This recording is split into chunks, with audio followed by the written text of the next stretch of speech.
I remember there was a moment where I caught myself how not only was I operating in a belief that kept me in survival, but how that influenced the people around me. And so I remember it was with my son, and he had spilled something, and I said something, and I was annoyed. I was angry and frustrated. But in that moment, as I was saying these words, I was able to see how he was reacting to me, how his body shrunk, with his eyes lowered, and even the way that he was talking to me had shifted. And immediately in that moment, I realized I was using my energy, my body, to place him beneath me.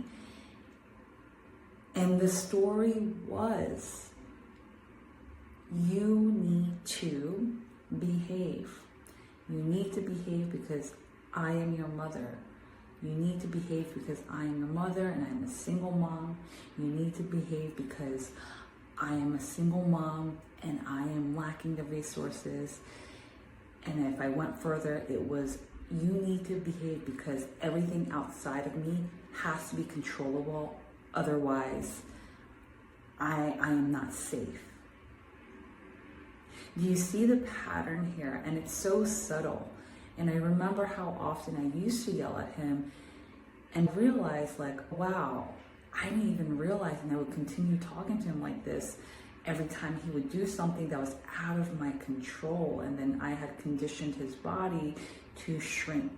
I know a lot of us, I know myself included, use our role as a parent as an excuse to continue to do that. But knowing from my personal experience with my parents, how they had literally no capacity or the patience to deal with any sort of mistake and would just say a bunch of things to me, how that affected me as an adult.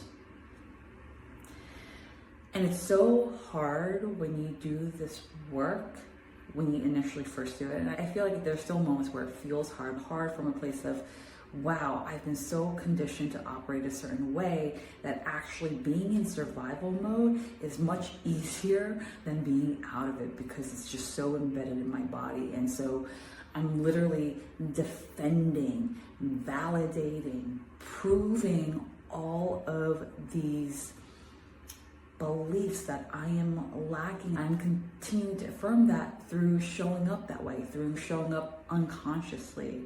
And so that's the power in this work. When you do the deeper embodiment work, it isn't about perfection. As humans, we are flawed. And even when you think about when you start going to the gym, what do you initially do? You have to get to know the equipment. You have to connect with it, how to use it. And over time, you get the reps in, you get stronger. It's the same with energy work. It's the same with embodiment work. It is the same of, we can call it mindset work, but I really see mindset work as mind-body work, deep embodiment work. You practice over time. It's not a perfect process for me. I do still catch myself yelling at my son, but then I, tone it down. And then I also explain to him that anger isn't yours. I tell him all the time, like, I'm not angry at you. It's mommy. I should have just talked normally. I'm just trying to keep you safe, or I'm just upset that you spilled, but it's really not a big deal. You were still good. In some fashion, I always try to circle back and let him know that he doesn't have to be afraid of me, because that's another thing. I realized in all the shit that I've been through, I was always afraid to go to my parents when I was in trouble. I never want my son to ever feel like he can't tell me something when he's in trouble.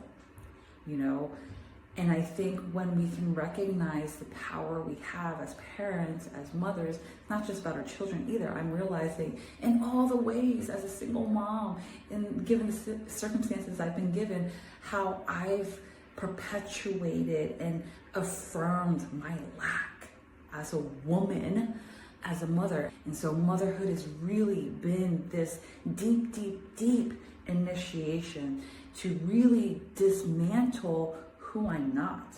And that is someone who is not lacking, who is abundant and whole, and she just needs to choose it in every now moment.